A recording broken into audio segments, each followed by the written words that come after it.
quickly touch on Lilith from My Maid is Mysterious. Great girl. Love My her. turn for the thumbs down. Voiced by Ri Takahashi. I mean, honestly, come on. on paper, she should be good.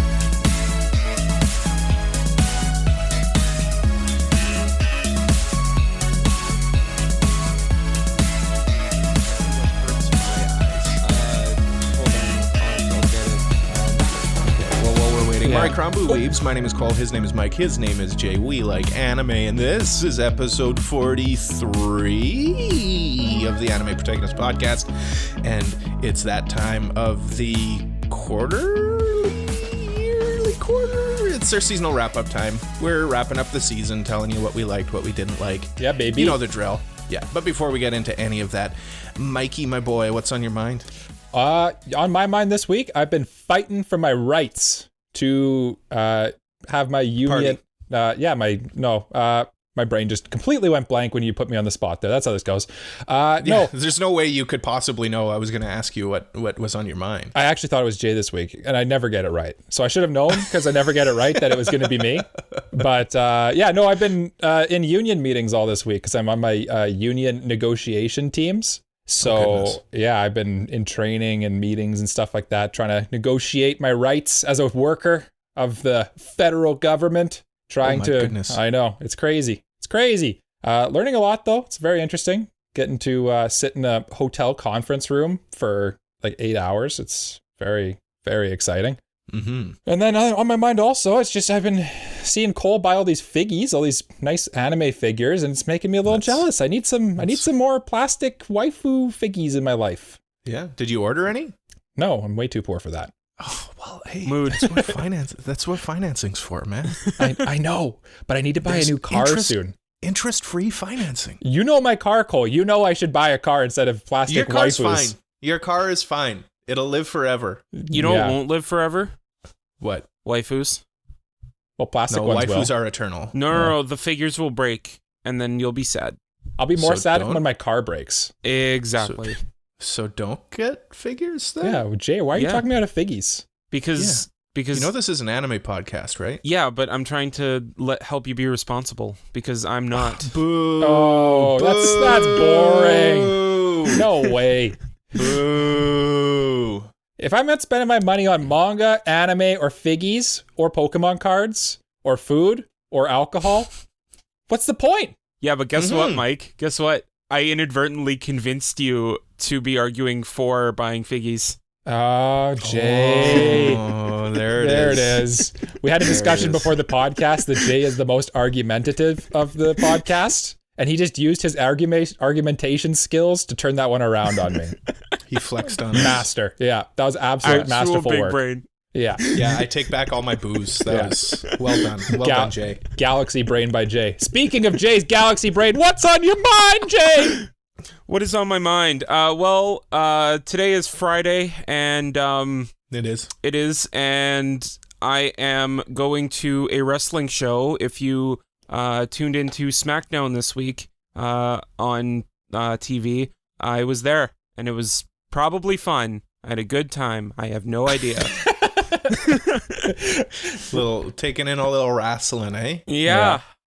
I've been a wrestling fan since like 2013. And I don't watch it as much as I used to, but I definitely do enjoy looking at what's going on in the wrestling world. So, that's in addition to me liking anime and things like that. I myself am not a wrestling fan, but I am a fan of wrestling fans. They crack me up. Like they get so hyped over wrestling. It's like genuine, like not even in like a teasing way, like genuinely, like they love it, and I'm there for it. I like it a lot. I like it too. And you know what? I don't watch it. I don't really have any interest to watching it, but I've been to one live wrestling thing in my life. And honestly, it was like one of the funnest things I've ever been to. So I definitely live, it's way better in person. Like the absolutely. TV for sure. Yeah. They were here in 2019 for Raw, and 2020, right before the pandemic hit, for Raw, and that was a lot of fun. Just like being able to be there, being a part of like an actual taping for a show, like that was very interesting. Not to date myself, but mine would have been around, I don't know, 2010. Did you guys, Mike, did you travel for that, or was that in the city as well? No, me and our mutual acquaintance Matt traveled to the city for that one. Right. Yes. The city that we now live in. Yes. The big city. Oh, were you out in the country back in 2010? Yes. Still in high school. Yeah, I was still in high school. Graduated 2011, baby.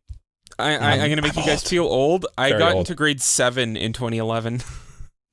I'm going to on to Cole's situation. Let's just pretend that didn't happen. Anyway, speaking of feeling old, Cole, what's on your mind? I feel old and decrepit, and here I am talking about video games. I, of course, have been playing Cyberpunk. That's all that's been on my mind. Yeah. That's it. That's all that matters to me now.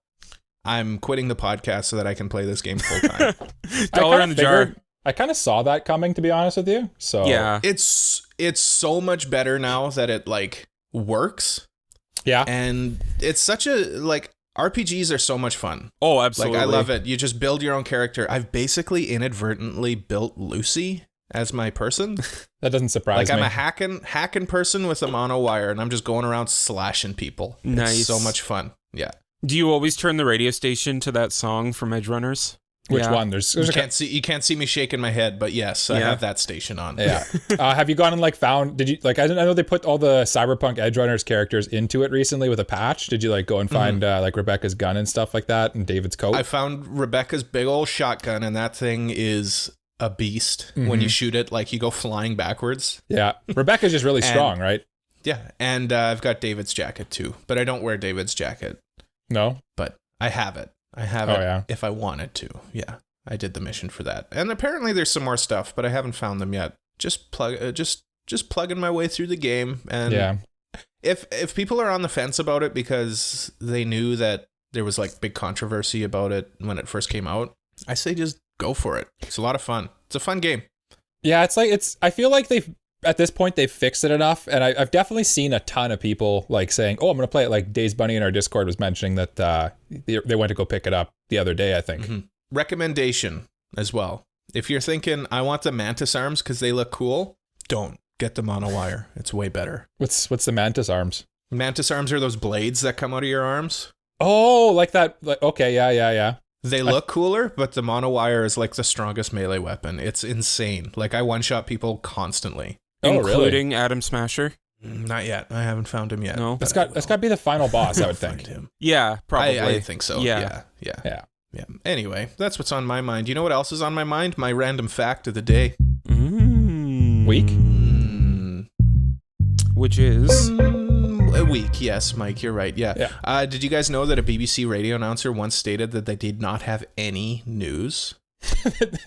Yeah, I feel like I've seen that clip or something on YouTube where it's like, today in the news, there is no news. I got nothing. This occurred in April of 1930, where no major events took place that day. The announcer blatantly said there was no news. What do you do at that point? I don't know. Shut it off. Stay tuned to find out. It's time for the news. Live from Annie Pro Studios, the news. Don't even look at me, boys. I got no news. Jay, what news do you got? I've got some news for you this week with a big Makoto Shinkai piece of news, because we got a new trailer for his movie Suzume, where we got a bit more information on what the story was like, the visuals, and additional cast and things like that. Did you guys have the chance to see the trailer yet? I haven't watched the trailer yet, actually. No, Neither have I. You should. It looks... I posted this in our Discord. Join our Discord, by the way. Somehow, Discord. I don't understand it. This movie looks better than Weathering with You, which I didn't think was possible. Weathering with You, I think, was an okay movie. I think Your Name was better. No, I'm like saying visually. Oh, well, I mean, it's newer. That makes sense. Yeah, they're only going to get better. Yeah, but like, I didn't think it was possible. Well, he's going to get more and more budget and more time, and he's basically at the point where he can just like do whatever he wants, right? I'm excited because his movies are big here too. Yeah. And like it, so he said like one of the main themes of this is like about doors closing, like tying loose ends and finishing things. Yeah, the metaphor writes itself, right? Yeah, and like so interested in that idea. Yeah. I'm excited to see this one, and I have to disagree with Cole. I enjoyed Weathering with You more than Your Name.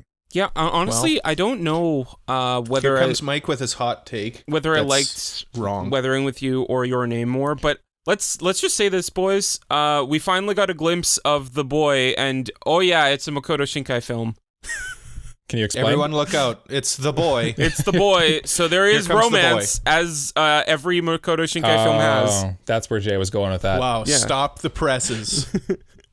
No way. Stop the presses. There's romance in this movie? They have to put romance in every movie. They added romance to Lord of the Rings, for goodness sake. They did? Yeah. They did. I didn't know that. If you read the Jay, books... watch Lord of the Rings. Yeah. That was just my way of segueing to the fact that Jay has not watched Lord of the Rings. Jay, watch Lord of the Rings. Yeah, I think when you guys, they're never going to let me live this down. Yeah, no, we're not. When we all hung out last weekend, we were, because as we do, when me and Mike and Matthew all hang out together, we end up watching Lord of the Rings clips. And Jay was with us. Or Star Wars. And Jay's like, oh, this looks really good. Yeah. Yeah, it only won all the awards. What is this? It's f***ing awesome. What is this newfangled film that you guys are showing me? Yeah, what is this? There's Lord of the Rings. Oh, are the elves in this kind of like the elves in anime? Like there's elves in this? Yeah. Are there elves in this movie? I literally asked you. So are there elves in this movie? Yes. And you guys were like, and you guys literally yelled at me, yes. Because Tolkien basically invented elves. Yeah, like modern elves. Yeah. This is where elves come from, Jay. Speaking of where things come from, Mike, I think you have a piece of news. Yeah, thank you. We'll discuss Lord of the Rings a little more on the Lord of the Rings podcast. Yeah. Jay's just trying to get out of us berating him to watch one of the greatest movies of all time. Hey, I've seen the first one. I've seen Fellowship of the Ring. Speaking of movies that you will have to watch soon, we talked recently on an episode of the podcast about things that are coming to Netflix, like Berserk 1997, Monster, Claymore, stuff like that. But I just found out today that Netflix is also taking some beloved properties away from us. Oh. So effective October 14th, 2022, the following movies will be leaving Netflix, so watch them soon. We got Berserk, the Golden Age arc movie trilogy. I believe, Cole, you have watched those. Yeah, I have, and they're pretty good. They're a little janky, the CGI, but I mean, it's Berserk, and it's modern, and you can see Griffith's package. Oh, so. Yes, good. There you go. That's what you have to tune in for, Griffith's package in those movies. What else are you watching those movies for? I mean, action. Yeah. The story. Casca. Oh, there's more than just his package? Casca's great. Yeah, Casca's great.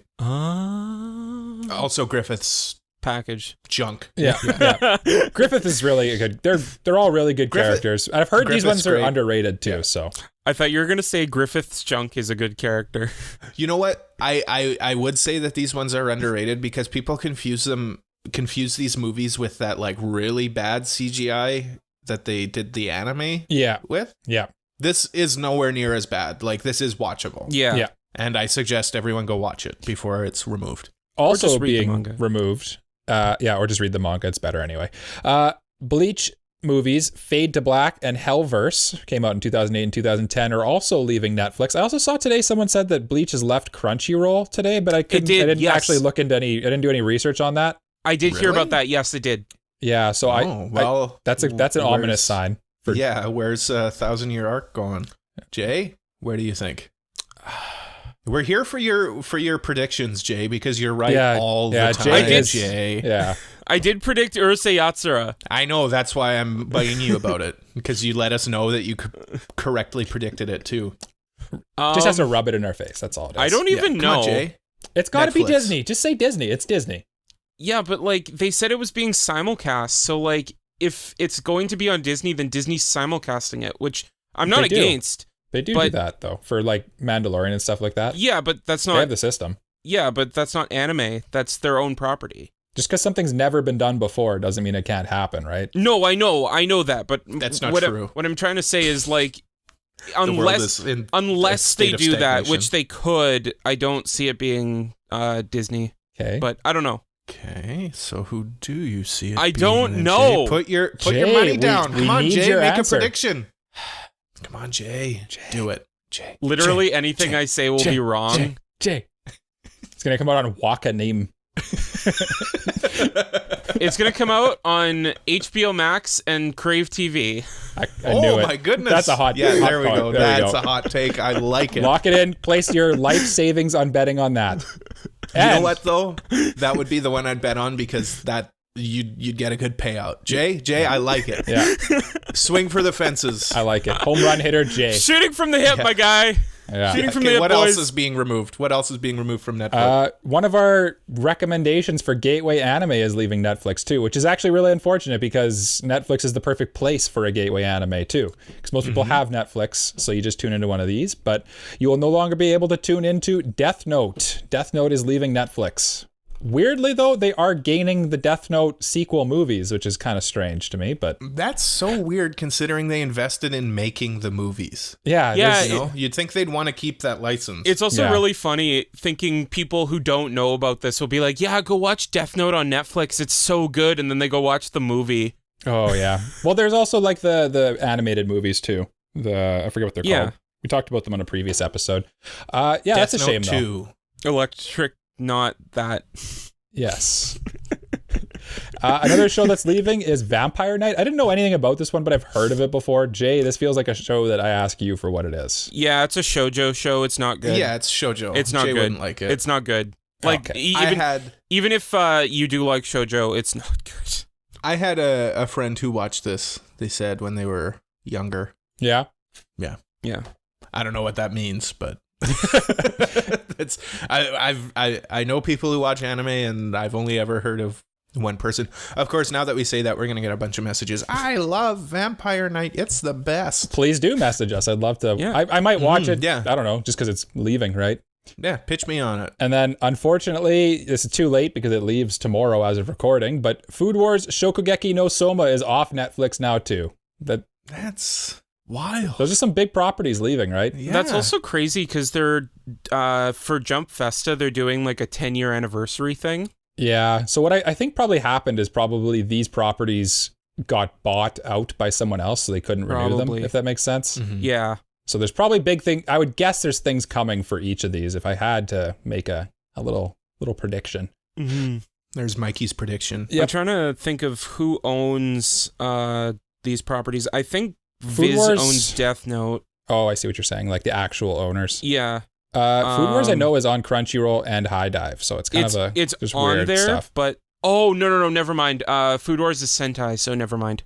Yeah. That's why it's on High Dive. That's enough downer news about things leaving. We're going to talk about I felt like we talked negative stuff in my section 2 weeks in a row, so we'll talk about some stuff that's coming to Netflix that's also kind of hype. Romantic Killer. Jay talked about this on a previous episode, I think, when they announced it. It's about a girl who just wants to play video games, eat chocolate, chill with her cat, and then a wizard comes out of her video game and turns her life into a otome dating sim where hot guys are trying to like date her, but she's just trying to like get back to her life of just like chilling, hanging out at home, playing games, eating chocolate, playing Cyberpunk 2027. Yeah, man, it described me to a point. Wants to play video games, eat chocolate, chill with my cat, and the wizard comes out of my TV. But then Except after that, and then after that, it kind of derailed a little bit. Yeah. I can't get anyone to date me. Another one that they talked about.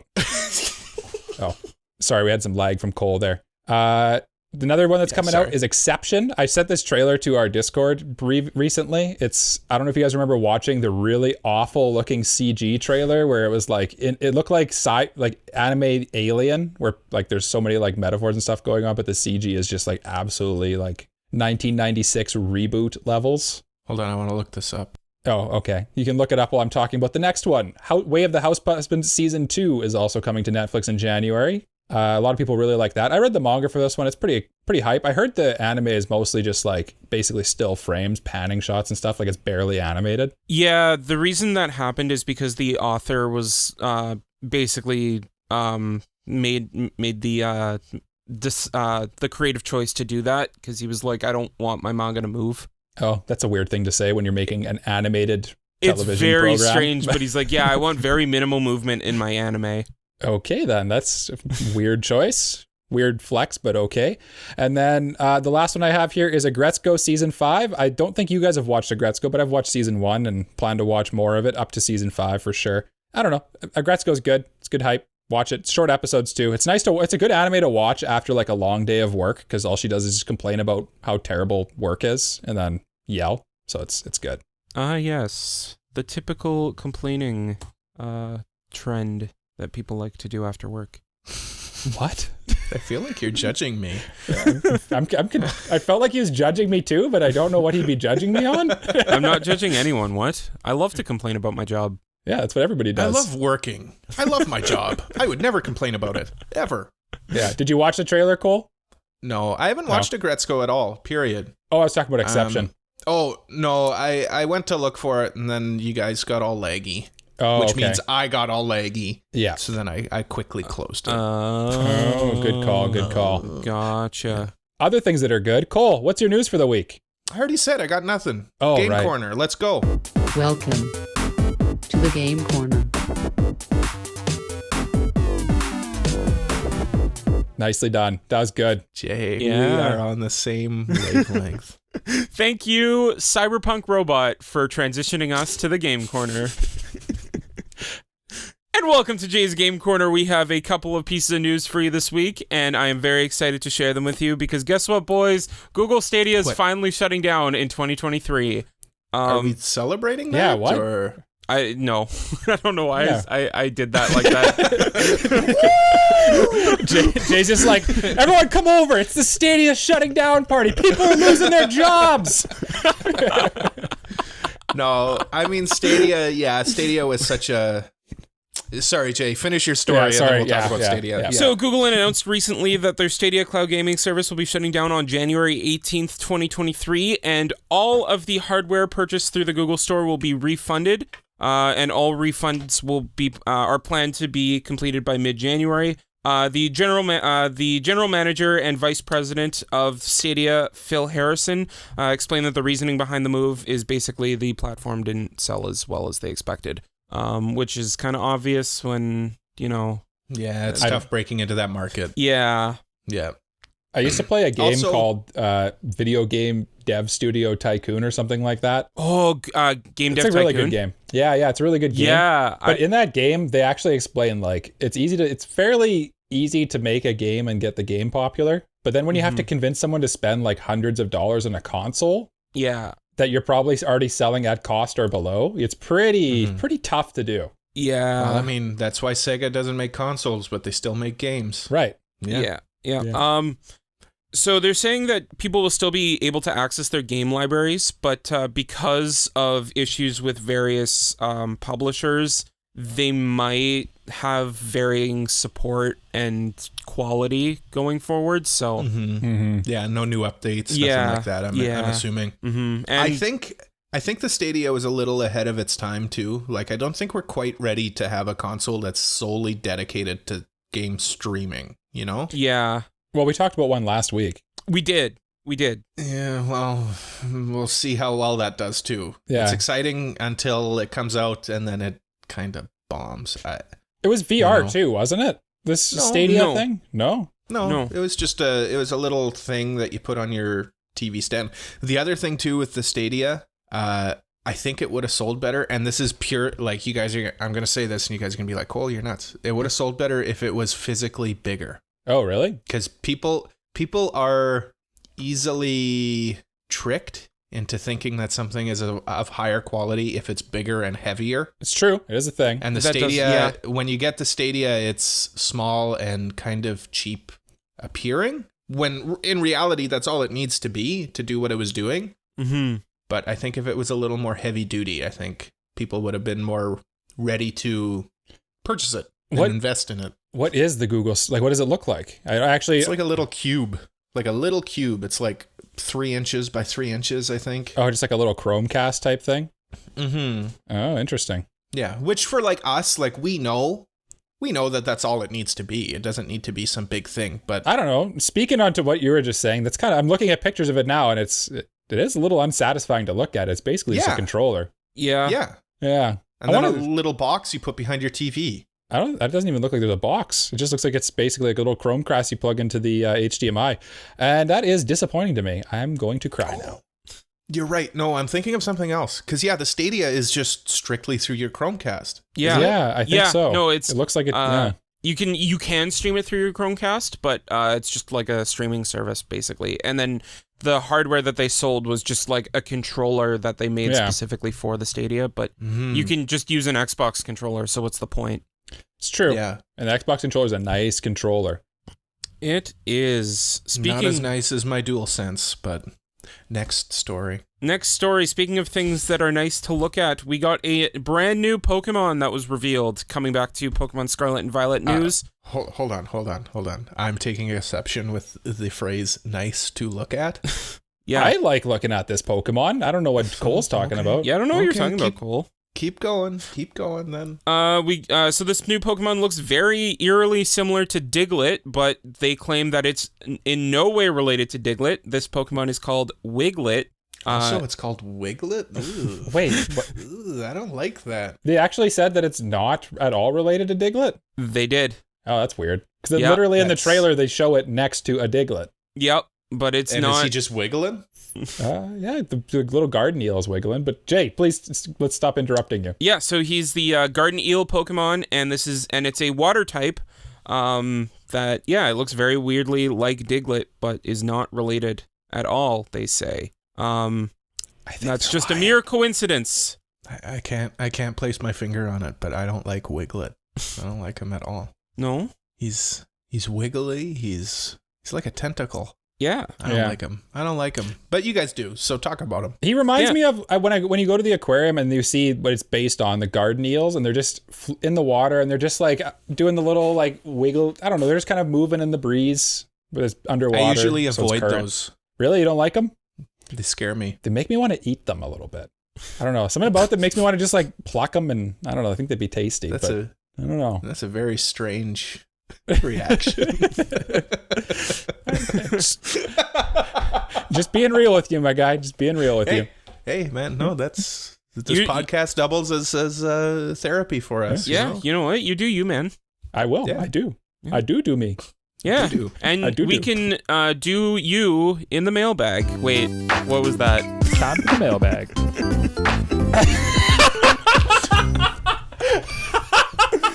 It just took me a second to realize what Jay said. All right, we're doing me in the mailbag, guys. Let's go. Except we're actually doing Kratos and eggs, because they got a comment for us. They want to know... sorry, I'm so distracted by what Jay just said to me. Just totally wiped my brain again.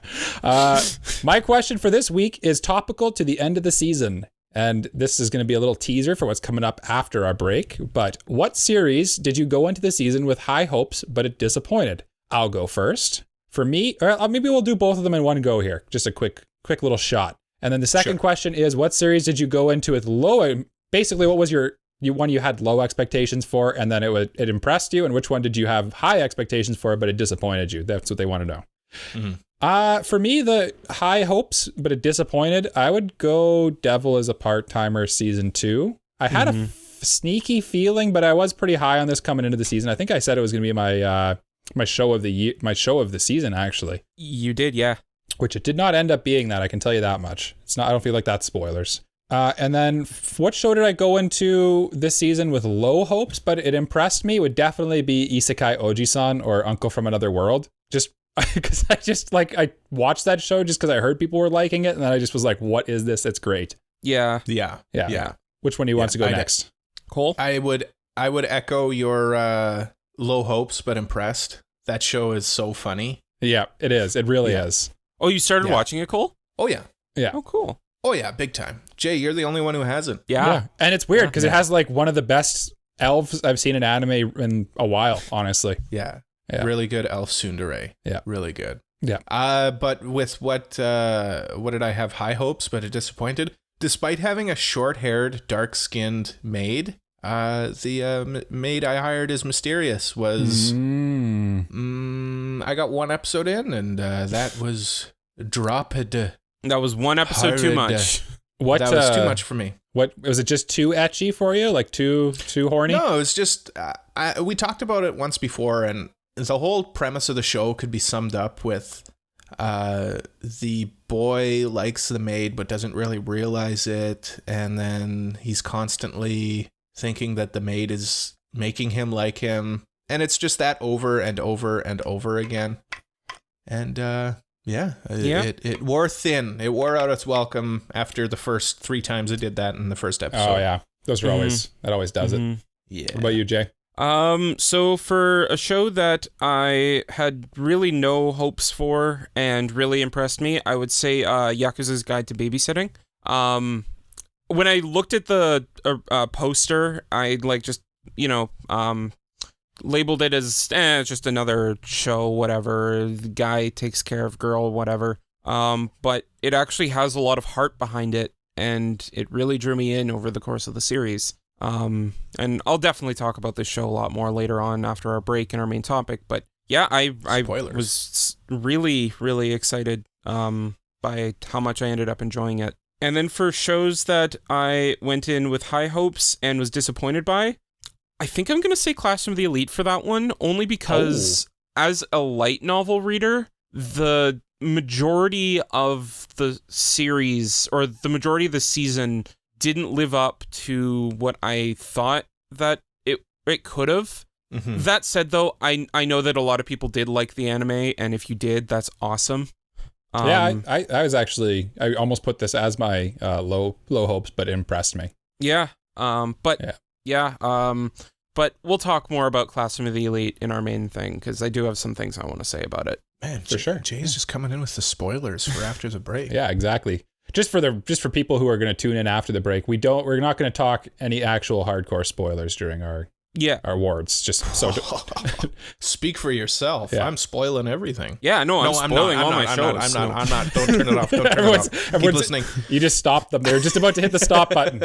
No, stop. Come back. Yeah. Come back. Jay, what's your question of the week? Question of the week. We need to go to break. Let's go. What is your anime of the season for summer 2022? Let us know down in the comments down below on Discord, on Twitter, Instagram, or wherever you can find us. Links will be on our link tree, linkter.e. /AniProPod. /AniProPod. Yeah, don't just put in linkter.e. People are going to be like, what is this? They just go to the website. They're like, where are they? I was told I could find the animes here. Yeah. Yeah. So we're going to talk about what we liked this season after this break. I think the music's playing. Is the music playing? Yeah, the music's playing. It's getting kind of loud. Can you turn it down, Cole, actually? No. No. It only goes up. Up.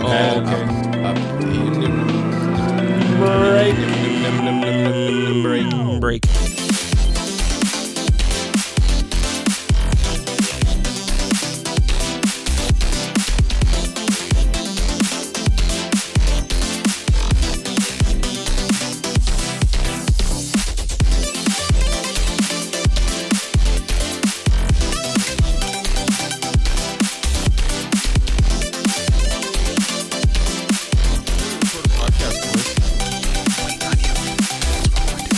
Well, we've done it, weebs. You, for some reason, didn't watch anything this season, and now you have no idea what to watch with the overwhelming number of shows that it aired in summer 2022. I've got good news for you, though. Guess what? We're here to show you exactly what to watch with our anime awards for summer 2022. We're going to tell you the good, the bad, maybe less so bad, probably more so good, but the good, what to watch, what to look out for, and what you might consider anime of the season. We've got a whole slew of things, slew of categories. You've seen this before. We've done this for our previous seasons, but we've got a whole slew of different categories that we're going to award out. OP, ED, favorite moment, favorite character, best boy, best girl, everything in between. And we are going to get right into it soon. What do you say, boys? Yeah. Nah. Okay, see you later, Cole. Me and Jay are going anyway. Yeah. Okay, fine. I'll do it too. This was a sneaky good season. I'm just going to say, just a quick little sidebar off the top. It kind of snuck up on me a little bit, this one. Usually summer's kind of, but this was a good season. Pretty good season. Yeah. Pretty good season. Without further ado, how about we just quickly review what we our predictions at the start of the season. Sure. For new anime of the season and or new anime pick of the season. So a new anime, and then our anime of the season prediction. Yeah. So I'll start off with my new anime pick of the season, and I thought Call of the Night would be the new anime of the season. Jasif, what did you think? I was a fool and thought that Engage Kiss would be the new greatest anime. Just the pinnacle of new anime this season. Jay's peak anime, Engage Kiss. I thought that Licorice Recoil had a good shot to be my new anime pick of the season. And then for our general anime of the season, regardless of whether it was a sequel or not, I thought that Call of the Night would sweep and be the anime of the season in general as well. Jay, what did you think would be the anime of the season? I thought anime of the season would be Classroom of the Elite Season 2. Just after reading the light novel, the things that were and did happen in Season 2, I thought were going to be probably some of the best stuff going on this season. Yeah, and then I thought Devil as a Part-Timer Season 2 is going to recapture the highs of the first season and become the anime of the season for me.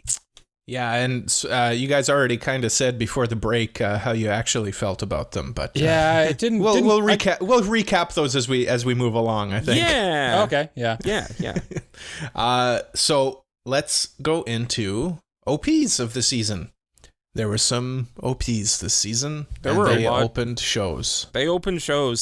Such as. I didn't think there was any amazing OPs this season. I don't know. I had a hard time picking this one actually.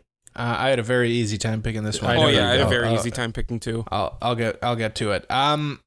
For other good OPs though, I thought like Edge Runners had a really good OP.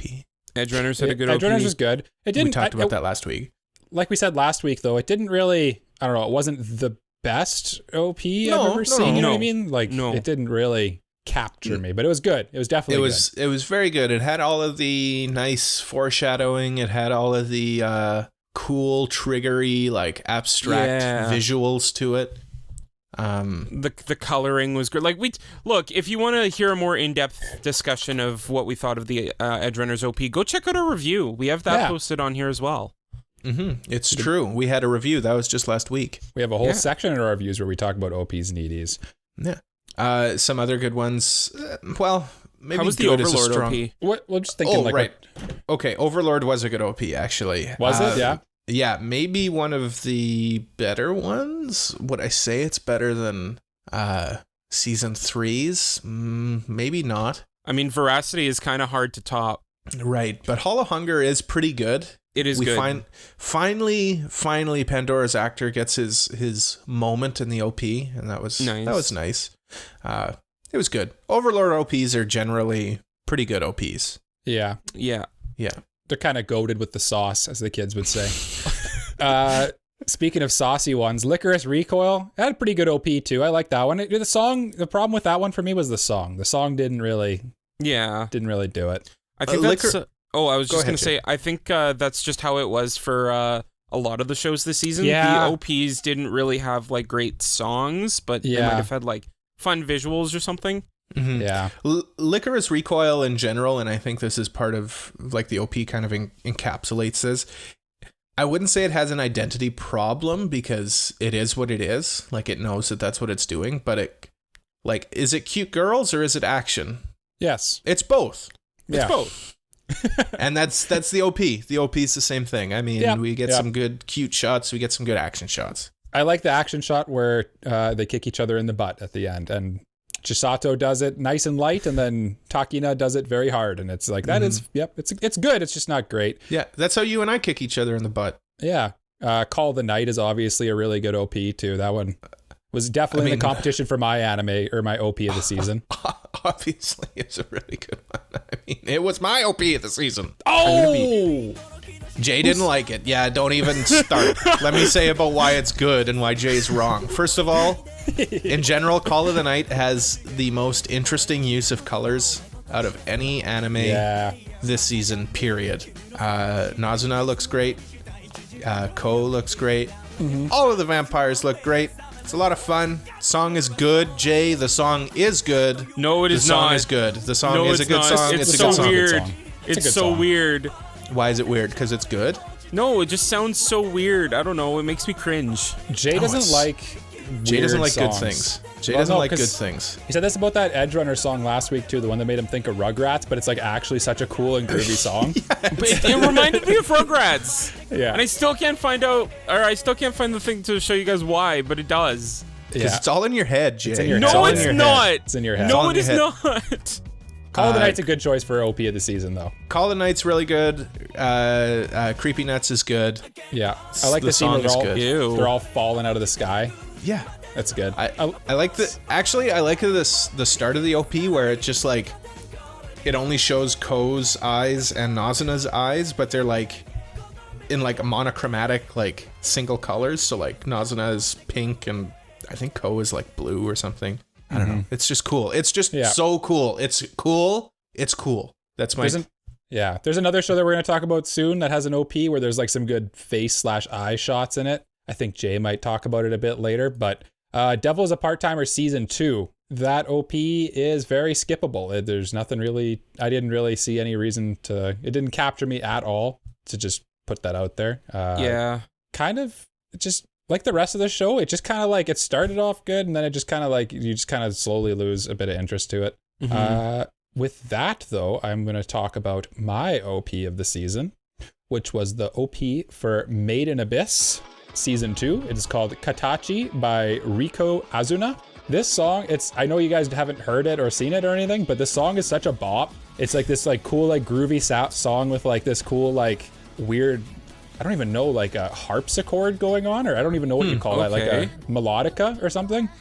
And the visuals are super good. It's just like the character parallels between what's her name? Riko? I don't remember the main character's name. The girl with the blonde hair. Riko? I think it's Riko. Right? Yeah. Yeah. It's just her journey paralleled with the journey of the people who journeyed before her, and it's just really neat. It's good to see. Yeah. So that is why it is my OP of the season. Yeah, I really do need to get watch Made in Abyss at some point, but another show that had a god-awful OP, Rent-A-Girlfriend, basically just recapped or just redid the first OP and again. I forgot the which show was existed. already a copy of which was already OP. A copy of Wotakoi. Yeah, so good job there. Very good show. Rent-A-Girlfriend. Yeah, I can't wait to review it when Jay subjects us to reviewing that show. It won't be. Oh, it's coming. It's coming it's coming. It's coming for sure. God, but when will it come? First of all, gross. Second of all, what's your OP of the season, Jay? My OP of the season was Classroom of the Elite's OP. This OP took me by storm. The moment I found out, or I heard it, I was like, yeah, I'm in. The visuals, such good references for what's to come, who the characters are, and various things going on within the plot of the story or of the second season. And Dance in the Game by Zach is a bop. When you sent to the Discord that this was your OP of the season after week 1, I was like, oh, Jay's just excited that he gets basically an AMV for Classroom of the Elite that's like officially published. And then I watched Classroom of the Elite season 2, and it is actually like a pretty good OP. I really like I like the shots where they're people, it shows their faces and they're all like multicolored and it's like rotating from left to right with all their different faces. Yeah. That's with a cool like the shot. Butterfly flying by. Yeah. And then Butterfly in the sky. Butterfly in the sky. Really though. Twice as high. I'm assuming there's a deeper meaning to the butterfly because it's in the ED too. I don't really know. Kind of. I think it's just supposed to represent Ayano Koji. Okay. He's a little pretty butterfly. He's just a beautiful boy. I also liked how they kind of symbolized Kushida's personality and also Ayano Koji's in it. The stairs with them going in circles, I love that. Just like very cool visuals, interesting visuals that have great metaphors and that. And it just like if the first OP was nothing, this OP like raised the bar for me. This OP was something. It sure was something. Any other OPs that stood out to us? I don't think so. EDs. Engage Kiss. Anything there, Jay? Oh, how was Engage Kiss's OP? It's bad. It's so bad. The whole... Okay, Jay, you don't need to devote any more time to it. Was it good or bad? It was bad. We have limited time here. The whole show is bad. I really want to rant about Engaged Kiss, but I think that would cost way too much time and way too much effort. It definitely would. Uncle from Another World has pretty banging OP too. I like that OP. Yeah, it's fun. Yeah. It's not OP of the season caliber, but it is good. It's fun. Yeah. Yeah. How was pretty much touched on all of my OPs. How was the Ruby OP? Oh, Ruby. I didn't expect that guttural roar. Unmemorable for me. I don't really remember it that well, to be honest. Yeah. That's the devil as a part-timer for me too. It's just like I barely couldn't even tell you what happens. Went in one ear, out the other, went in one eye, out the other, like a laser beam. EDs time. We talk about EDs. Yep. Call of the Night, classic. Great Classic ED. Honestly, might have been my ED of the season, but there were actually some pretty good EDs. This was a good season for EDs. Nazuna looks great in that ED. I like the like scenes where it's just a still of her and then like the color slowly like fades in around her. It's, again, that show is so cool. Yeah. Like everything about it. I said before, like every shot in that show you could make as your desktop wallpaper pretty much. Like there's the color is so good. Like the shot framing is so good. It really is pretty impressive. Gorgeous and cool. Like that's, I know I sound like a broken record, which the ED starts with a record spinning. But it's the show is the epitome of just like cool vibes, just like cool nighttime vibes. Yeah. 100%. Yeah. Another good ED that I watched was I watched this ED once or twice, and it's called Overlord Season 4. I love the song in this ED specifically. The ED itself is a classic Overlord ED. It's really just stills over the credits, but the song is so good. That kind of sounds like Overlord, right? What were you gonna say, Jay? Oh, well, I don't know how much we were going to talk about Overlord, but I this thought just came to my mind. You like the Classroom of the Elite ED, right? I sure did like the Classroom of the Elite ED, so much so that it is my ED of the season, which my goodness, is kind of a hot take, but like when I picked this one, I was watching the EDs trying to decide between this one and what was the other one I was liking? I forget right now. Oh, it was the Call of the Night so one. Good. Oh, the Call of the Night one. I thought, it was good.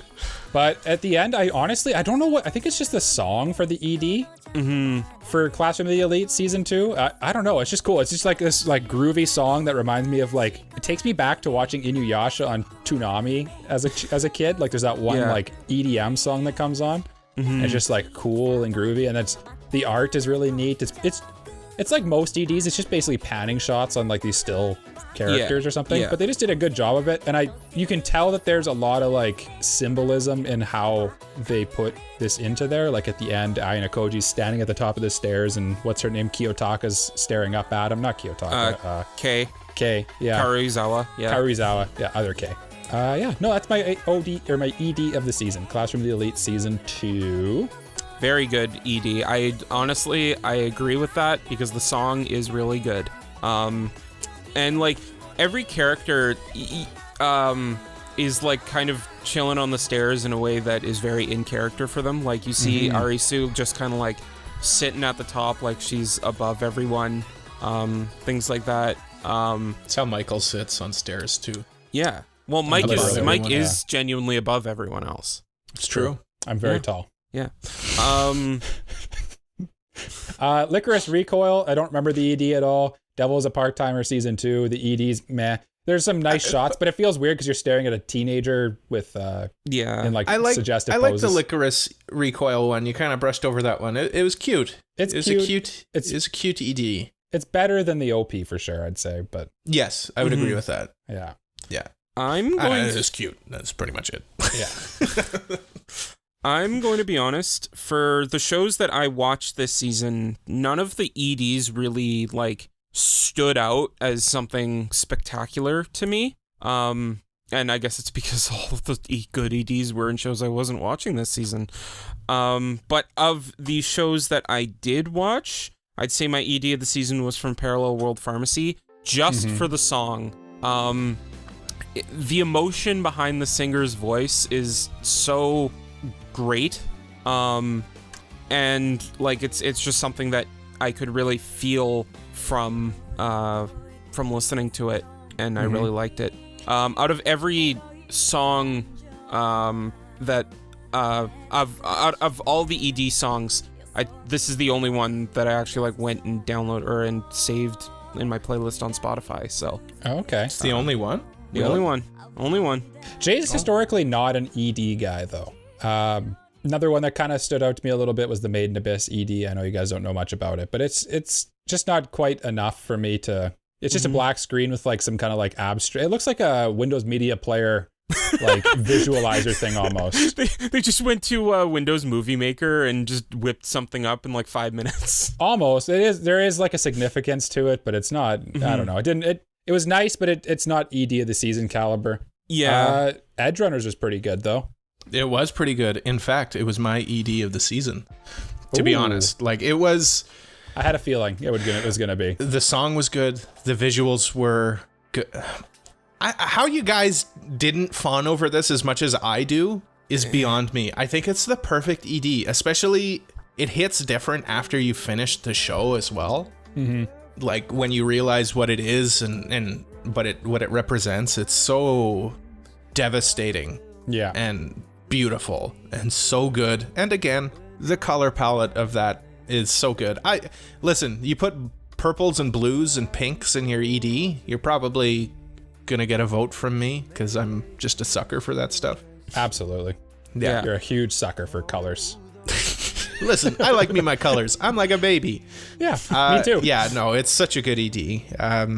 Whether you like the show or not, I think you gotta give it up to that ED. Yeah, it's kind of like it's in the same category as Call of the Night for me too. It is just good, but it just didn't capture me for some reason. If that makes sense. The Call of the Night one really was my ED up until I saw this one. I think. Okay, that makes sense. It was a bit more. There's a bit more motion in this ED, a bit more emotion in this ED. See what I did there? And the song, I wouldn't say the song's better. No, I definitely wouldn't say the song's better. But the song was really good and just a bit more topical to the show itself. But yeah. Yeah. I think that also has to do with budget, right? Like, I can't imagine. Oh, for sure. Yeah. Yeah. Yeah. Despite what everybody in our Discord says, go watch Cyberpunk. It's really good. But what do you guys say we talk about protagonists? Yeah, let's talk protagonists. Yeah. I think Mike's a pretty good protagonist. I am a protagonist of this podcast. I think Jay's a pretty good protagonist. Well, thank you. I think Jay's a protagonist.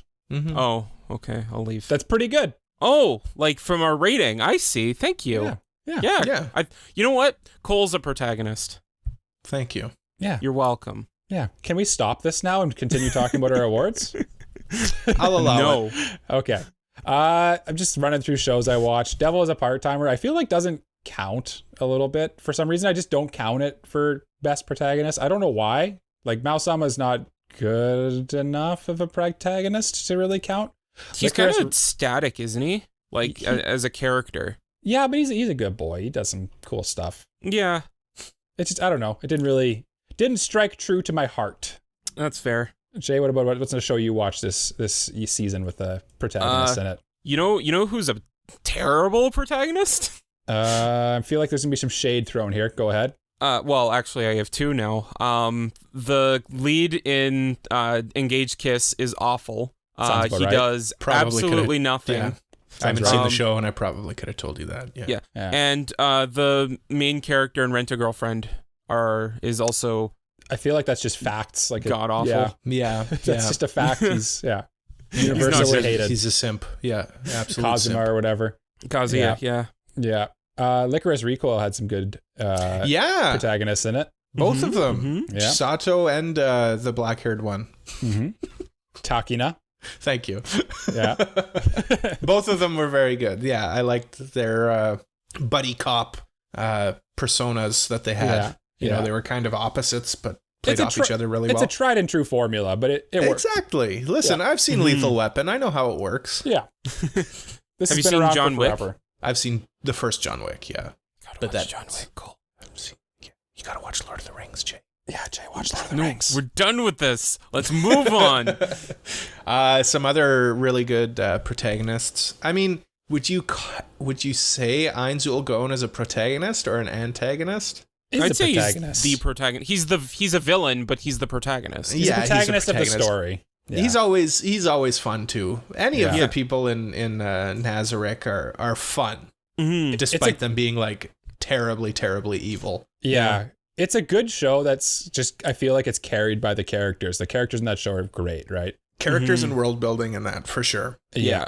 The uncle from Uncle Another World is a great character too, but I couldn't put him as best protagonist, but he is awesome. Yeah. Ko from Call of the Night. Call of the Night. He's good too. Yeah. Ko from Call of the Night is such a good protagonist, actually, that he is my protagonist of the season. Ooh. Good pick. Yeah. You know what? I thought about it, and I just thought, when I think of what a protagonist is, Ko Yamari is like he's supposed to be kind of like a self-insert character. He's exactly what you want a protagonist to be. He's like, you can see him start off the story as one thing, and he develops a little bit towards the end. You can kind of self-insert a little bit into it, but you also are engaged in his story and you care about him as a person. So that is why he's my protagonist of the season.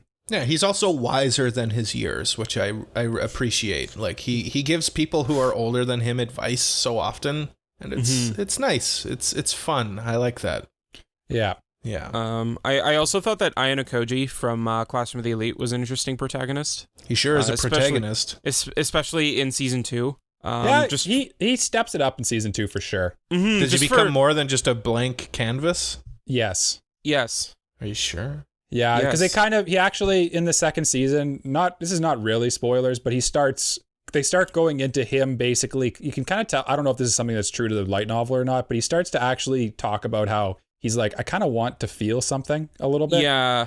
So it does kind of get, season 2 actually way outdid the first season in my opinion. Absolutely. And like I kind of mentioned that in our preview.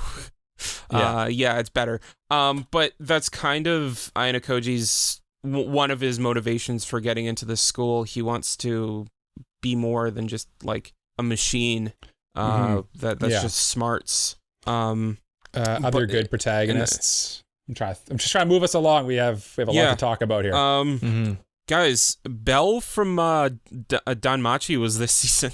Yes, if I watched Danmachi, he'd probably be one of my picks for either this or Best Boy, because I love me some Belle Cornell. But I fortunately didn't watch. I haven't watched season 3, so I did not watch season 4. Yeah. How are the protagonists in the traumatizing show Made in Abyss? They're standard stuff. The new one, Futaba, or what's her name, Faputa, is a very interesting character, and like the whole this arc is all about her and kind of like her backstory and stuff, so she's definitely up there. And then the other ones are just standard stuff. You got Nanachi and Reg and whatever her name is, Rico. Yeah. What Jay, about Edge Runners? Who's your pick? Okay, we're both segueing in different directions, Mike. Yep. Okay, Jay, go. Jay. Well, so I actually had a bit of a toss up for who I was going to pick for my best protagonist. I really liked Pharma from Parallel World Pharmacy. He's just a good boy who was reincarnated from a doctor and wants to help people and save their lives. Nerd. But there was one protagonist that I think kind of edges it out, and that's Toru Kirishima from the Yakuza's Guide to Babysitting. Oh, okay. Yeah. I can't help you on this one, Jay. I can't help you. I have no idea who that is either. Yeah, no. So his character arc was so interesting to me. Him going from this violent, ruthless Yakuza member to actually growing a heart, having to take care of this of the Yakuza boss's daughter, and having learning that there's more to it than just beating up people. And then where the character goes from there, now having someone to care about. Just a really good story. And the things that he ends up teaching her in that was really good and really helped accentuate his character. So I really liked it. And he's my protagonist. It's good pick. He's your protagonist. Yeah. We really gotta speed this up. Sped. So I'm just going to quickly say David Martinez is my protagonist of the season. He was the most interesting protagonist of the season. Okay. Good choice. He definitely had the most plot development of all. He had a lot of plot development, and he never strayed from his beliefs. Yep. Regardless of the consequences. And David is good. Jay, turn that thumb upside down. David's a good boy. Jay's giving a thumbs down on our audio-only podcast right now, so yeah, because listeners. I wasn't going to. I didn't want to put that on the actual episode. Well, I wanted to tell you guys. Yeah, he's being a real antagonist right now. Yeah, Jay, your rating's really going down here. Let's talk antagonists. Let's talk antagonist. Jay is probably my antagonist of the season. After put that, Jay as our antagonist of the season. Yeah. Antagonist of the season. Every season I have a tough time deciding who my antagonist of the season is. Do you know why Even that this is, year Cole? I did. Why? Because you don't watch much shonen anime anymore. Yeah, there's not like... There's no antagonist when you're watching Slice of Life. Night City is my antagonist of the season? I mean, that would probably be a decent antagonist. Yeah. I almost did, because it really is. But there's another character in Cyberpunk that makes for a good antagonist. And there is another Cyberpunk character that makes for a good antagonist, and only because he's not really the prime antagonist, but he did some terrible, terrible things, and I will find him, and I will destroy him. I will Smasher. And I will smash Adam Smasher into a million pieces with my mono wire. Adam Smasher, I'll say, after what he did to people. Yeah. He deserves the worst punishment. Mm-hmm. Yeah.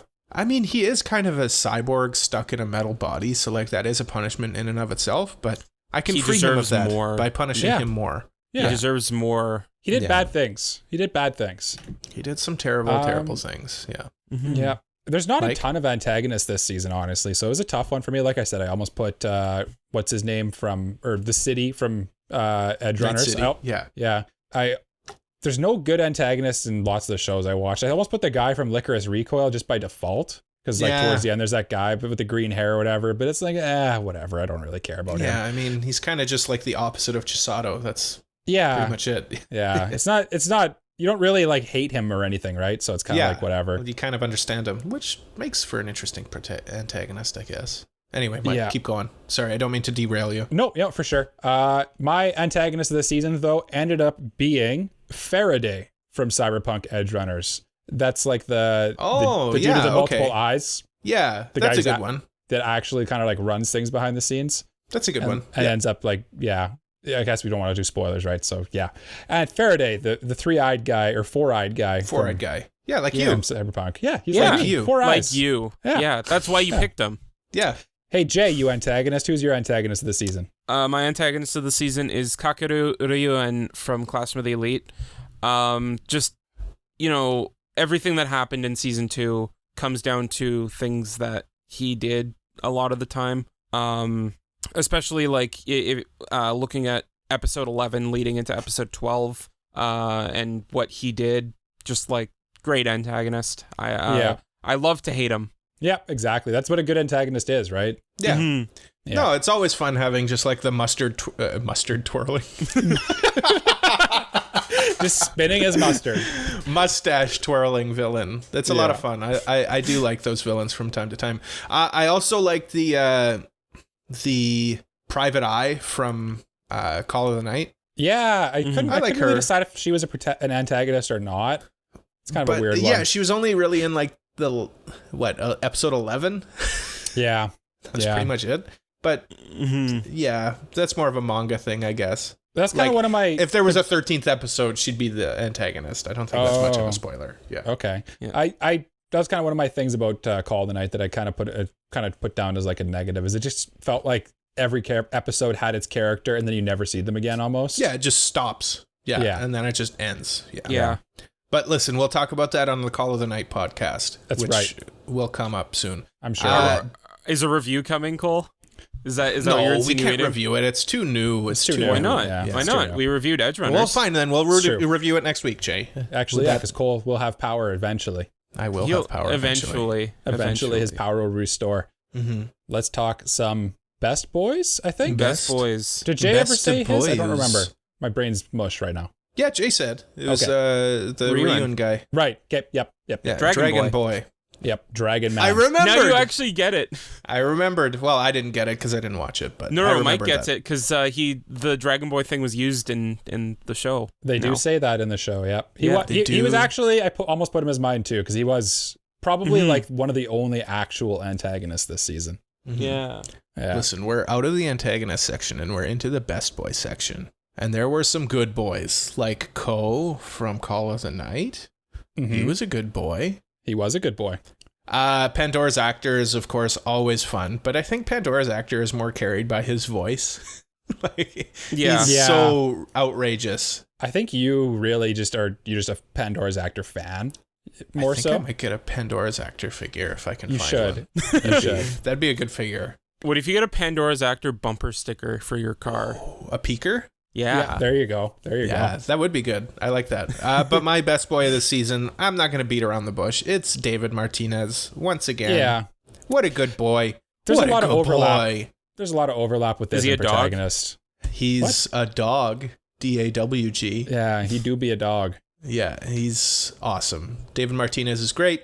Yeah. Jay's wrong. I'm not going to beat around the bush either. My best boy of the season was Yamari Ko from Call of the Night. He's a good boy. He's a good boy. I was surprised that you didn't pick him, actually. I kind of thought you would. I would have, but I mean, maybe it's recency bias, but like Edge Runners was so good. Yeah, it just kind of took stole your heart. And David Martinez is a bit more, I don't know, his whole arc is a bit more complete than Ko's is, I guess. That makes sense, yeah. Yeah. Jasif? My best boy of the season is Pharma from Parallel World Pharmacy. Just a good boy, wants people to be okay and wants to help end disease. Which you've talked about him before, and it seems like he's a nice boy. He's a nice boy. He's a good boy. He's a good boy. He's a good boy. Very good boy. Wholesome. Go watch Parallel World Pharmacy. Yeah. Any other good boys this season that you guys just want to quickly touch on? I mean, Kirishima, obviously. Good boy. Who? But also bad boy. My favorite protagonist of the season from Yakuza's Guide to Babysitting. Oh, yes. Right. Yes. Right. Yeah. Okay. We haven't watched the show, so I don't know who that is. Go watch it. It's so good. Yeah. It's so good. He's like, Jay's like, my protagonist of the season. I read his name. I'm like, who? Yeah. And it doesn't help that it's like such like a generic sounding like anime name too. That it could literally be anybody. I couldn't place that. Watch, guys, seriously, go watch the show. It's so good. I'm sure it's wholesome, but I know. No, it's not just wholesome. It's like, it's got so much heart behind it. And like, it's probably the one show this season that made me tear up. So it's wholesome. It's not just wholesome. It's not wholesome. It's very wholesome. No, it's not just like cute. It's not just like cute girl being taken care of by a guy, but there's like more to it than that. Like, it tackles really serious subjects sometimes. And I almost watched one episode of this show just to appease you. And then I didn't. Wow. I see how it is. Guess I'm lowering my score of Edge Runners now. Sure. Go ahead. Doesn't bother me. Go ahead. It is an antagonist. No, I don't care. Very argumentative of you today, Jay. Yeah, holy. Oh, man, you're argumentative today. I wanted to quickly just say that Reg from Made in Abyss is a good boy, too. He is a good boy. He's a good robot close to being mine. Yeah. And he has some good moments in season 2 as well. So I think it's important that we get to the most important discussion that we'll have today, and that is who is the best girl of the season. This is our trademark. There was some good goyles. There were some good girls this season. I mean, of course, Overlord. We had Albedo and Shaltier, of course. They're great. Yep. We had some other shows, guys. You guys watched some shows. We had Lucy from Cyberpunk. Lucy. And Rebecca. And more importantly, Rebecca from Cyberpunk. We had Chisato and the black-haired girl from Licorice Recoil. Yeah, she was really good. She was my best girl of the season. Which one? Ooh. Chisato. Yeah. Rebecca was my, I was waffling. I was going back and forth between her and Rebecca for best girl of the season. And at the end of the day, I was just like, just Chisato. I don't know. The whole point of that anime is Chisato for the most. Like, it's 50% Chisato, 50% Takina. And yeah, She has great Chisato moments. Is so good. She's good. Such a good girl. So wholesome, but yeah, she's like the character that I usually just love too, where it's just really bubbly with a little bit of just a touch of sadness and yeah. No, I mean, as a character, great. And I mean, of course, we're talking about Best Girl, so it goes without saying her character design is great as well. Oh, yes. The character designs in that show are great, but we'll talk about that later in our character design category. Yeah, I'm talking about her specifically. She's good. Jay, who's your Best Girl, or anyone else you want to quickly touch on? Lilith from My Maid is Mysterious. Great girl. Love My her. turn for the thumbs down. Voiced by Rita Takahashi. Honestly, come on. on paper, she should be good. Like I said, she's so good. Short-haired tan girl, voiced by Rie Takahashi, but unfortunately, she's dragged down by a mediocre show. Yeah, but she's so good. Like she's the best. She's the best girl in that show. And that said, she is not my best girl of the season. That, ladies and gentlemen, belongs to the Kaori Sawake. No. No, not yet. It would be K from Costume of the Elite? From Costume of the Elite. Just from her I'm a Parasite monologue to like kind of that thing in episode 4 that I'm not going to spoil. Yeah, to the end of the show. Moments. Just like she had so many good moments. They really made her plot line and character arc in this show a lot more prominent than it was in the novel. And like I did like that, despite the fact that I still think the novel's better. I can't fault the anime for doing its best to really making it feel like there was a complete through line. Yeah. I really liked her relationship with Ayano Koji. I don't mean in a romantic sense, but I mean in like how they interacted with each other. And she's also just like a tortured girl, and I want the best for her because she just needs a hug. Okay, yeah. We all need a hug. Going back to season 1 of Classroom of the Elite, she was, I think, my best girl from when we reviewed this one too. So I was pleased to see that she got basically a whole season to develop her character too. Then I also really like her Kiyotaka. I also like her a lot in that show. Not Kiyotaka, Kushida. Kushida's really good in that season too. And I liked her a lot. I feel like we'd be remiss not to mention Tsundere Elf from Uncle's from Another World. We would be. I almost said Uncle's Guide to the Galaxy, which I don't know why I said that. Hitchhiker's Guide to the Galaxy? Yeah, I have no idea why that was in my brain. You obviously got to throw Nazuna into this too, right? Nazuna's awesome. Obviously, you got to throw Nazuna in it. I mean, now that it's my turn to pick Best Girl, it is? Kind of echoing what Michael had to say. Rebecca was so good. Yep. So good. The best. She was the best. Yeah, but I'm sorry. You got to compete with my girl Nazuna, and there's no competing. Listen, she's a vampire. She's cute. She's awesome. She's spunky. Yeah, she's the best. She's the best girl. And I'm sorry that you guys both wasted your time with telling us who your best girls are, but Nazuna's the best girl of the season. Cole, we can, you know what? You can stop wasting our time by telling us the wrong answer. No, I'm sorry. I'm sorry that you guys told us all of this, but Nazuna, best girl.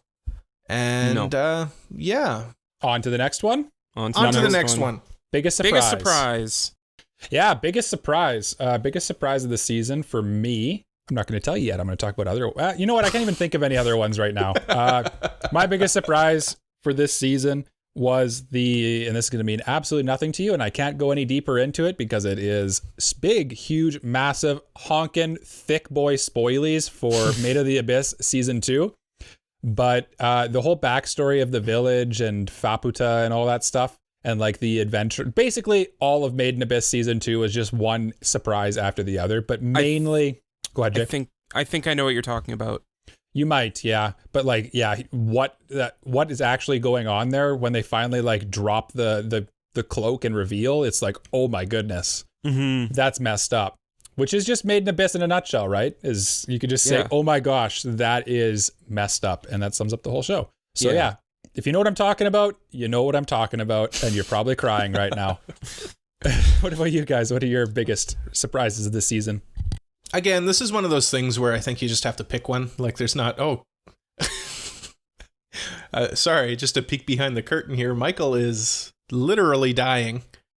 I ate pretzels and it did not go down well. That's what you get for eating pretzels while we're recording, Mike. I'm sorry. I just needed a little snacky. I tried just going through it, but I could see my good friend just dying. I'm glad I hit the mute button. Yeah, you did hit the mute button, so that was good. The listeners didn't hear you choking. I just had the pleasure of viewing you choking to death. Yeah, I don't know if that's pleasurable. Yeah, question mark? I look like a little kid coughing. Yeah, biggest surprise of the season. I think this is one of those things where you just have to say your pick. But the fact that an anime re-energized a video game. Yeah, it's crazy. Mm-hmm. And that Cyberpunk was good at all was a surprise to me even. Well, Cyberpunk was good, and then they released the game or the anime at the perfect time, like for people to jump back into the game and for the game to be playable. Mm-hmm. Mm-hmm. Like they timed everything so perfectly. Yeah. I figured the anime would be good. I figured the game had been fixed enough so that it's playable, but the fact that the anime being released coincided perfectly with the game's resurgence in popularity. Mm-hmm. Maybe it's a coincidence, but I don't think it is. I think the anime led to this game becoming one of the most popular games in the world right now. It 100% did. I almost put my biggest surprise is that the Cyberpunk anime was even good at all. Because when I hear adaptation for a video game, it just does not inspire confidence for me at all. Yeah. Mm-hmm. So yeah. That's that said though, that's normally because they're straight up adapting the story, and this was an original story written. There's a prequel. Yeah. And I touched on this a little bit in our review of it, but the fact that it's a pre-existing deep world, deep lore to what's it called? A quest? The pre-existing property. Yeah. Really lends itself to being both a good video game and a good anime and potentially whatever else they make down the line. Anyway, that's enough out of me. Jay, what's your biggest surprise of the year? My biggest season. Whoa, that's a bit premature. Yeah. My biggest surprise of the season was the fact that most of the good shows this season were shows that weren't on my radar to begin with. Yeah. Like, and I feel like you guys can agree with this with specifically Uncle from Another World. Mm-hmm. But like the shows I'm thinking of, Parallel World Pharmacy, Yakuza's Guide to Babysitting, those weren't on my radar when this season started, and I just picked them up on a whim, and man, did they really interest me. Mm-hmm. What about good shows? I just listed a few. I feel like this is a good way to basically say, you know what, try shows you probably wouldn't try, because they honestly they tend to be pretty good when you kind of like explore outside your normal boundary, and it can be like a nice little like a nice little breath mint to like freshen you up for your next show. You know what I mean? To get back to what you usually watch. Nice little palate cleanse. Yeah. Little glass of water before you move on to to the number one moments. Yeah, let's talk number one moments. Let's do that. I'll start off by saying the end of Edge Runners destroyed me and broke me, and it's my number one moment of the season. Yeah, that we can't talk anymore. I'm not going to talk too much about that. Yeah, spoilers and whatnot, but the end of it was definitely something that still plays in my mind. Yeah, there's a lot of good moments this season. Like I said, Made in Abyss had quite a few good moments and stuff. Licorice Recoil, there's a really good moment. All these good moments are usually right at the end of shows.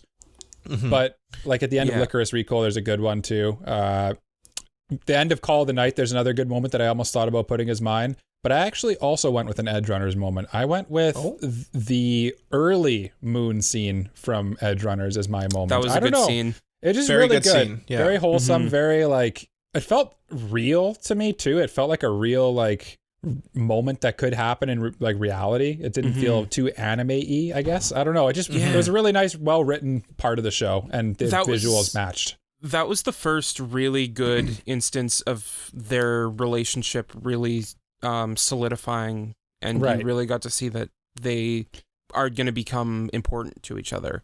Exactly. Yeah. What about you, Jay? My favorite moment of this season was episode 12 of Classroom of the Elite.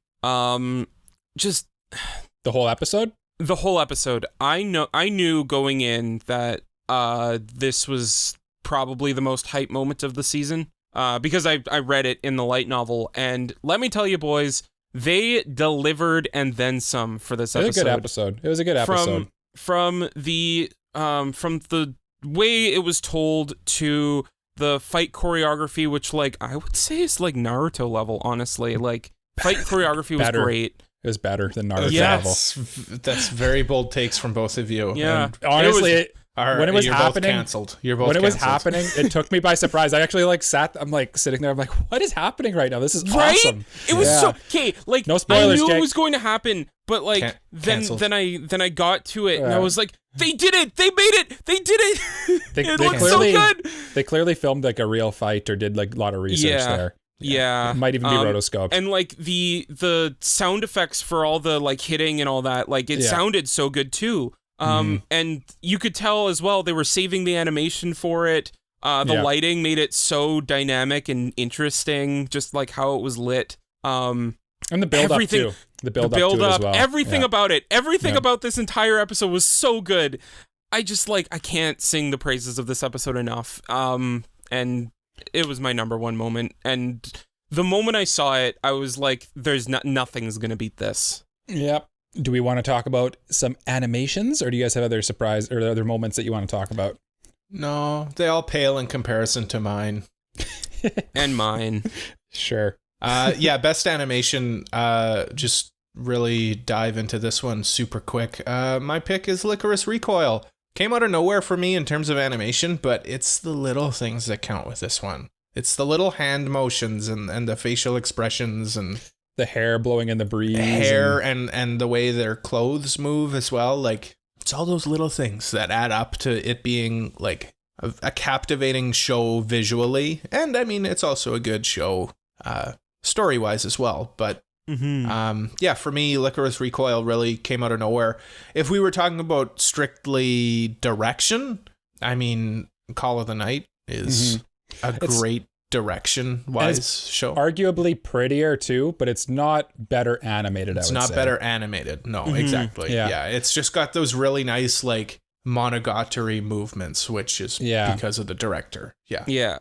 Almost, it's got me almost wondering if we should have changed this one to best visuals just going forward. But in general, maybe going forward. Going for the next one. But yeah, for this one, I almost said Licorice Recoil as well, just because it is really, really good. But I thought it started strong and kind of there were moments where it wasn't amazing anymore. You know what I mean? It kind of just lost me a little bit.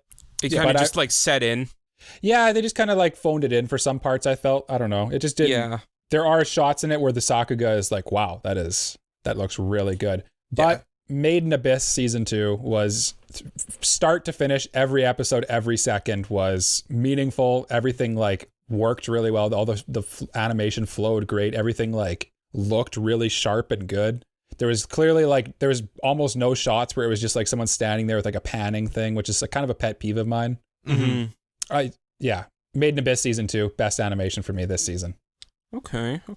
Jay? For me, I'm gonna go with Ruby Ice Queendom. Just like that show is so well animated, despite the fact that it might not, it might lose the charm of what the original was. I'm not too sure. I haven't seen the original, but like just on a pure technical standpoint, the animation was gorgeous, and like I mean, come on, the Shaft did such a good job with it. The few clips I've seen looked really good. The action scenes in that anime are so top good. Notch. Yeah. Edge Runners should be mentioned too, because I thought there was really, really good animation in Edge Runners, but there was too many scenes where it didn't really do anything for me that I could denominate it here. As best animation. Yeah. But I can tell you something. What? Oh, go ahead, Cole. Oh, I think we were both thinking the same thing, where we talk about best character design. It did have some great character designs in that show, which is why it is my best character designs of the season. No way. Mine too. Oh!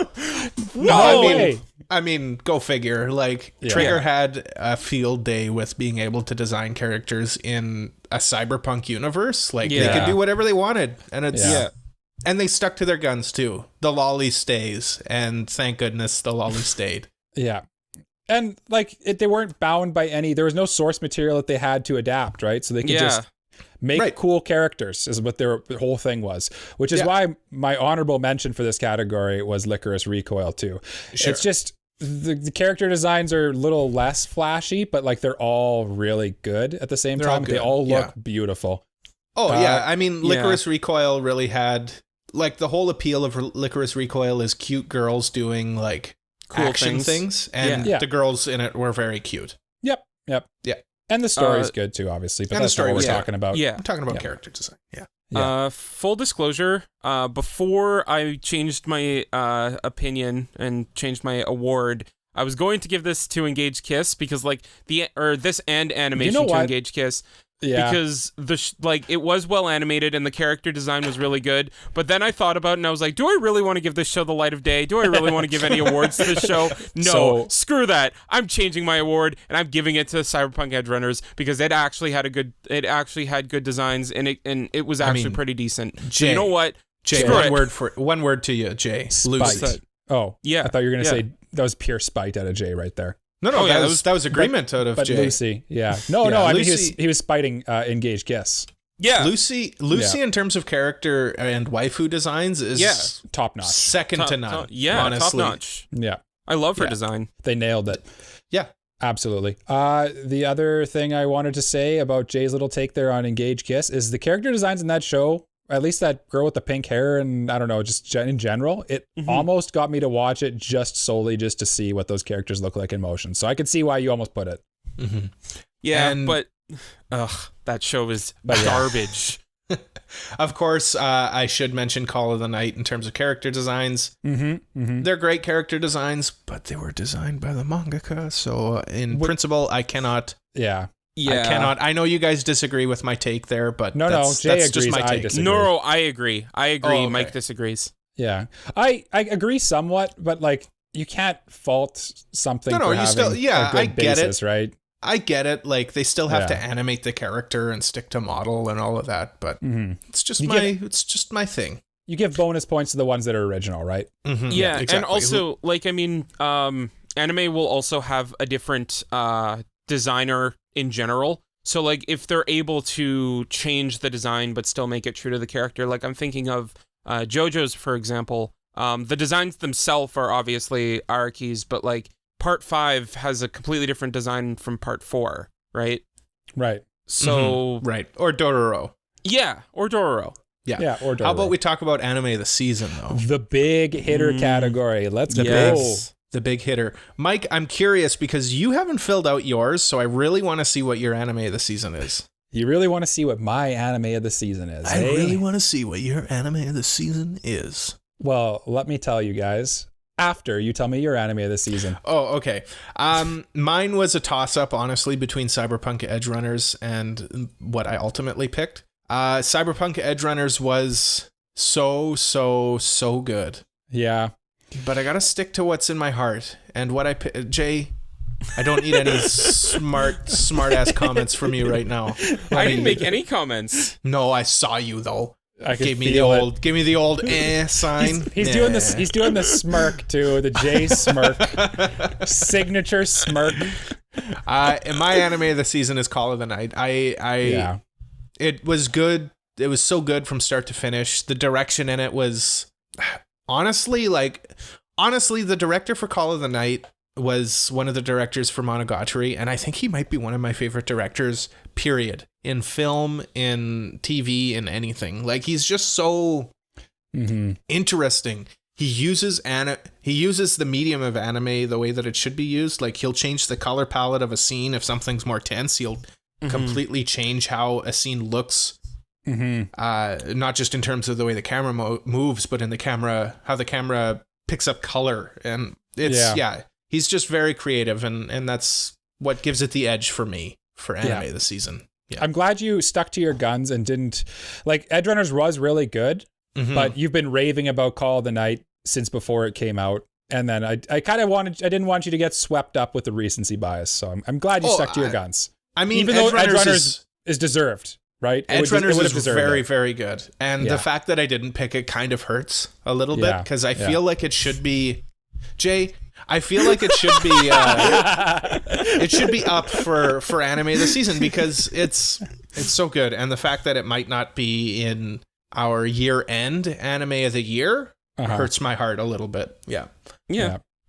Jay? There's a lot of way to go. You know what, Cole? I kind of understand the toss-up thing because my anime of the season was a big toss-up for me all the way up to the end. Both Yakuza's Guide to Babysitting and Parallel World Pharmacy were the shows that... Cole, you know what? That's spite. That's spite. Yeah, mostly.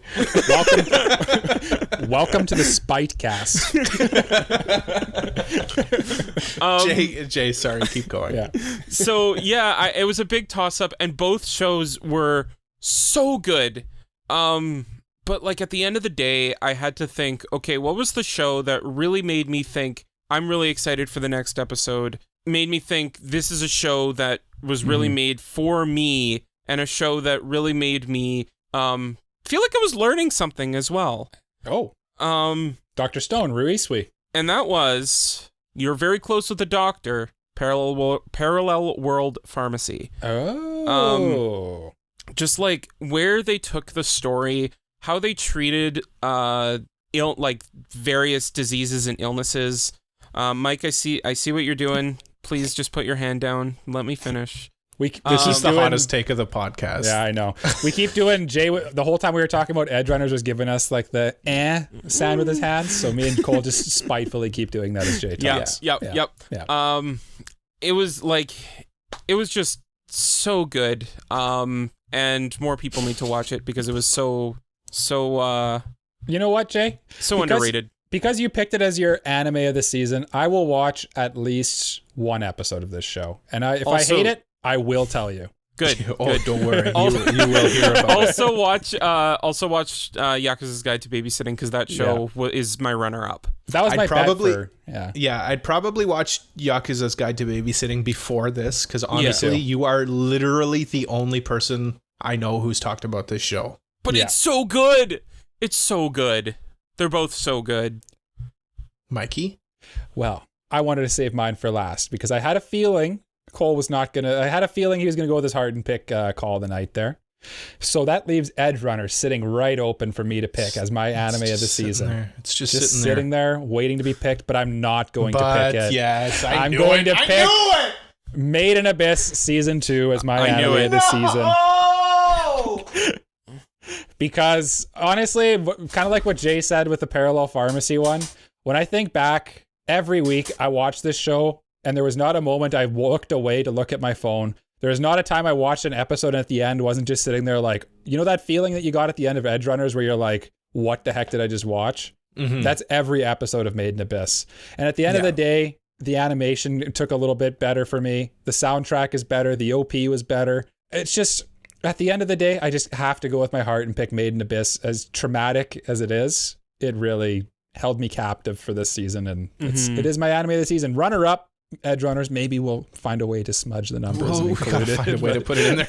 But we each get a half vote. I don't know. Maybe listener choice. I don't know. The fact, our listeners apparently hate this show for some reason. I got to have a conversation. They agree with me. Let's go. Yeah. This is why I say to you, make sure that we all express our opinions, right? Because people don't always agree with us, right? No. Everyone agrees with me, and I love it. Look, guys, listeners, I love you. Thank you for agreeing with me. Jay, well, you're all wrong. No. Don't listen to Cole. I love you guys. The consensus is in, and hopefully, you guys are wrong. We're not wrong on our next couple of things we're going to talk about.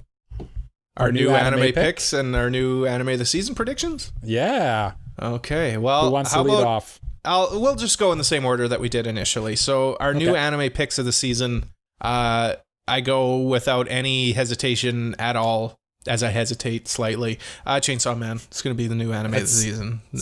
How could it not be, right? It's the easy pick, it's the obvious pick, and it's the correct pick. Now, Jay, why are you wrong?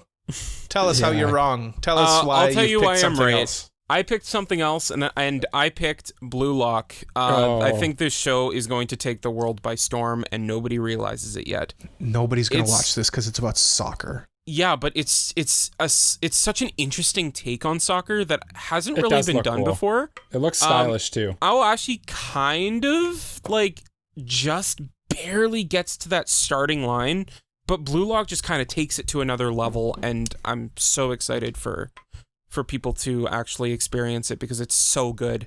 Mm-hmm. Mikey? It's a good pick. My new anime pick of the season is Chainsaw Man, but I have to be different than Cole, so I'm going to pick... I didn't want to put the same thing. Understandable. Yeah. But it's also the show that we have to watch, so both of you having to watch Chainsaw Man would be kind of boring. Exactly. I think we're both going to watch Chainsaw Man. I'm going to watch it either way, so I was a little annoyed when I saw Cole pick this one very early. But my pick for the season that I'm going to watch, and I didn't realize this is 47 episodes coming out, so I'm going to be watching this for a while, probably. It is Urusei Yatsura. Yeah. I didn't realize they were doing the whole thing. I was hesitant to pick this one as well because it's a remake. Not a sequel? Yeah. It's a remake, and it's also on High Dive. That's fine. Yeah, because this is our new anime pick of the season, right? Yeah. I don't know. I don't care that it's on High Dive. I pay for High Dive. It's cheap. Yeah. And then when I thought about it, I'm like, oh, it's technically a remake. I'm like, no one's watched the original. It's so old at this point. Who cares? It might as well be new. Cole, what is your anime of the season prediction for you? Well, I gotta go with my boy Mob. Yeah. Mob Psycho season 3 is coming out this season, and season 2 was such a gut punch. That first episode, it was so good. Mm-hmm. And the rest of the season was just as good. Like, the animation in Mob Psycho is stellar. The character development in it is so good.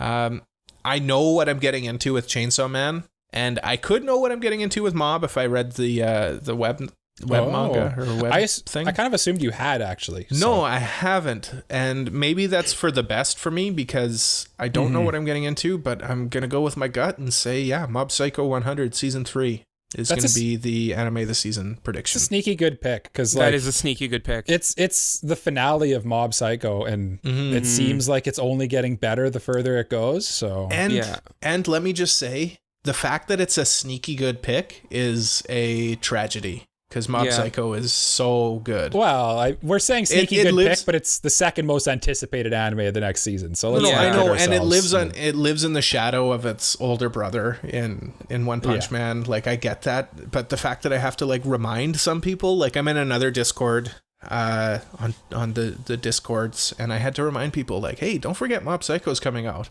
Yeah, it's so good. It's just a big season, right?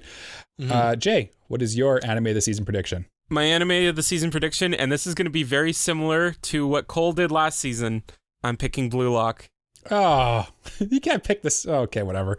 Cole did it last season. I did it this season. I did it last season. Yeah. It just bugs me seeing the two things in a row like that. It just I appreciate it. I really appreciate it. You picked your new anime of the season, and you think it's gonna be better than any sequel even. I like it. I appreciate that, Jay. It's a hot take. I'm surprised you didn't put Chainsaw Man, Cole. I'm gonna be honest. Chainsaw Man's really good for me, but I think Mob Psycho is just a little deeper than Chainsaw Man is.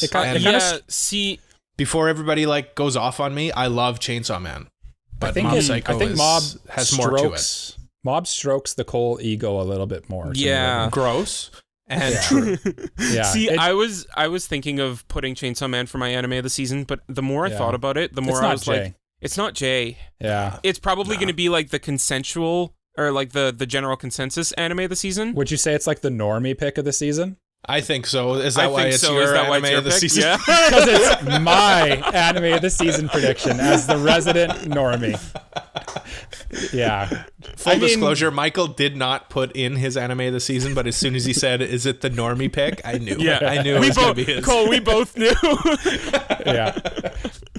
I'm the normie. I like things that are good. Chainsaw Man is going to be very good. I like Chainsaw Man a lot. The animations looks like they're putting all of the budget into it. Like, there's literally no way this is not going to be at least one of the anime of the season. For sure. It ain't going to miss, that's for sure. No, not at all. Yeah, but I think that's all of the things that we need to talk about for last season, and then our quick preview about our next episode, which is going to be our fall preview. Yeah. But until next week, you can follow us on all of our stuff on Twitter, Instagram, TikTok, all of that good stuff at AniProPod. That's ANIPROPOD. You can follow me specifically. My name's Cole, in case anyone was wondering whose voice this is. At AniProCole. That's ANIPROCOLE. Jay, what's your Twitter? You can find me at JayGaredian, JayGareDian. And Mike, where can they find you? Check it out. You can follow me at Gritty Gundam, GrittyGundam. Check it out, everyone. And of course, don't forget to like, review, subscribe, no matter where you're listening to us, whether it's on YouTube, Spotify, Apple Podcasts, no matter where it is. Tell a friend. Come join our Discord. It's popping. It's going crazy. Links to all of our stuff is at our link tree. That's linktree.ee/AniProPod. And like I said, next time we are talking about our fall preview. So tune in to see what shows you should watch along with us. Yeah, but and I think we're doing a draft as well. So stay tuned for that. We're gonna do a little VOD. But that's not our next episode. Yeah, Jay, don't derail me. Don't derail me. But I'm trying to get people to tune into our other stuff. Let's take this argument off air and say bye-bye. Mike, you've derailed me as well. Oh no. What have I done? Yeah, Mike. So we are going to have a VOD, but until we have our VOD and our episode next week, we say, as we do at the end of every episode of the Anime Protagonist podcast, bye-bye. Bye-bye. Bye-bye. Bye-bye.